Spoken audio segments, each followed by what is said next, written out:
like when really brilliant Mavens come together, because they typically know each other in their space, if they're going to have a conversation and record it for a podcast or YouTube channel, the reason they're doing it is to actually help more people understand the issue and how to advance it. Welcome to this episode about this third type of show host, the Maven.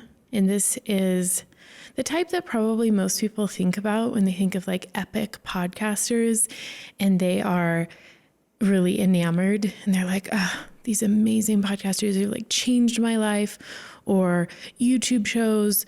These are people who are already really well known for what they do, and they're usually decades in the making.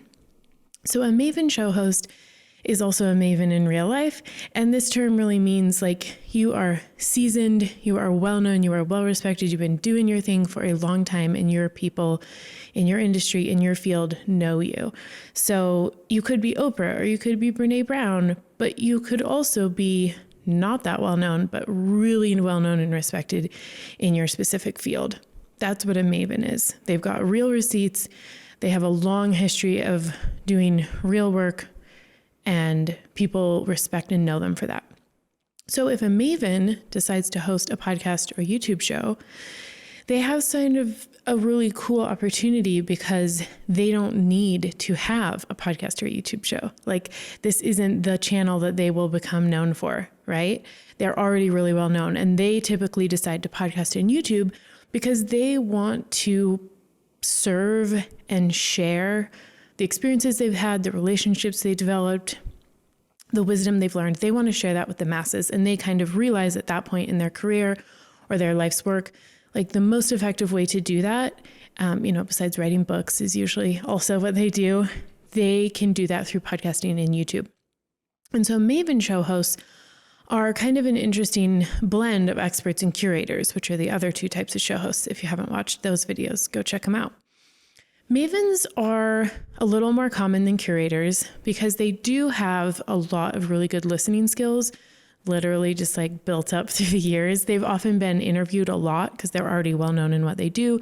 So they typically have like some pretty good media experience. Being interviewed really teaches you a lot about being a good interviewer.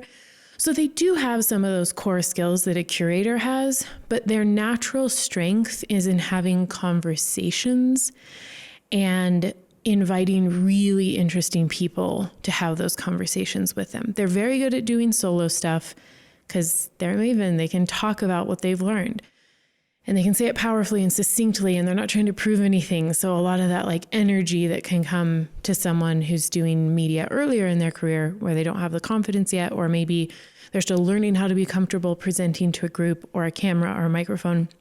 Mavens have already kind of got that under their belt. And so they are really good at doing solo content, and they can thrive doing solo shows, but they also thrive in having conversations. And the reason I say conversation and not interview, which is what we talked about with a curator show host, is a conversation means there's like probably pretty equal dialogue happening between the two people or the three people or the four people, whoever's having the conversation.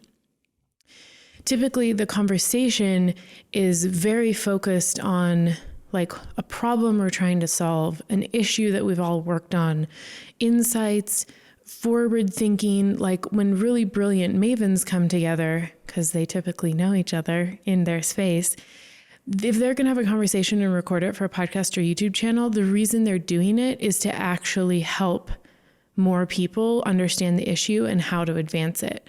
So these conversations can be brilliant and mind-blowing, one, because most of us have never had access to hear Mavens talk about what they talk about with their friends. But it also is profound because Mavens are really well suited to host these conversations in a way no one else could, because they've already spent years developing the relationships and the confidence and the authority, and they see a bigger picture at this point in their life. Is this making sense? That's the distinction between like the kind of conversation a Maven would host on their show versus the kind of conversation a curator would host on their show, where they're more interviewing someone brilliant and getting the best from them. And they're really like a proxy for the audience and being a listener, asking the right questions. They don't need to speak a lot because it's really about their guest. A Maven can curate a conversation that's not really an interview. It's like, hey, I want to talk to you about this because I know we've both talked about it. We've both done really deep work on it, and people want to know what that's about. So let's talk about it. So that's who Mavens are as far as like the natural strengths that they have as show hosts. And obviously it's amazing when Mavens can do video for shows because the rest of us get to see so much brilliance about what's happening between the host and the guest. Audio shows can be amazing for Mavens. Like, you do not have to do video, but there is kind of a lot of fluidity here for Mavens because they really can sort of go to the medium that best suits them. And if you think about shows that you've either heard or watched that were with Mavens, it's like, it's a whole other realm and you're just along for the ride and you're so grateful that they recorded it. So if you are a Maven show host, you'll probably know either because you took our quiz, which is completely free and very insightful, so you can take it in the link below the video, or you probably already know because you've been doing your thing for probably over 20 years. You're really rich in relationships with people you deeply respect and admire in your space. You have had enough insight over the years to like understand the bigger things going on in your space. And you know like what the important things are to talk about and what's not. You also probably are at a place in your career where you've arrived and you don't need to do more, but you want to do more because you are really kind of coming from a place of service and curiosity. I would say that's the big difference. A Maven knows when they're curious about something and they want to start a new project or a new show to explore that. And it's kind of gotten them there over the course of their work and their career. They're like, oh, this is the, issue, topic, conversation, problem I'm interested in now. So I want to talk about it. So Mavens are kind of what we all aspire to be in a sense, not because we're all naturally suited to that, but because if you spend a good amount of time earlier in your work being a really good expert show host, you can become a really good Maven. Same with a curator. A curator oftentimes has those core skills of listening and talking to people and understanding the emotional and social intelligence of like really having a powerful interview, but they might end up becoming a Maven because of the experiences they've had and all the work they've done. So you don't have to be like in the second half of life to be a Maven. Maybe you started doing what you're doing when you're a teenager and you really have stacked up the creds and the experience by your mid-30s. Like that's totally, it's not common, but it's totally possible. Maybe you're just now coming into your own in your 60s and you're like, oh yeah, I am a Maven, but I never thought of myself that way. That's what's cool about this type of show host. And we all love listening to them.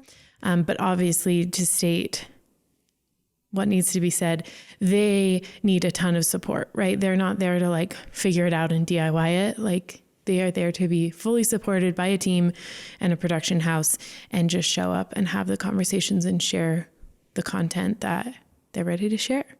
So that will wrap. That's the third video in our show host series that covers the third type of show host if you're a personal brand. Again, if you haven't taken our quiz and you're curious what type of show host you might naturally be if you're a personal brand, take it in the link below the video. If you're curious about the other two types, go watch those videos, the curator and the expert, and subscribe to the channel because we're going to be bringing you a ton more videos. Every week we'll post a video this year with tips for being a better show host as a personal brand.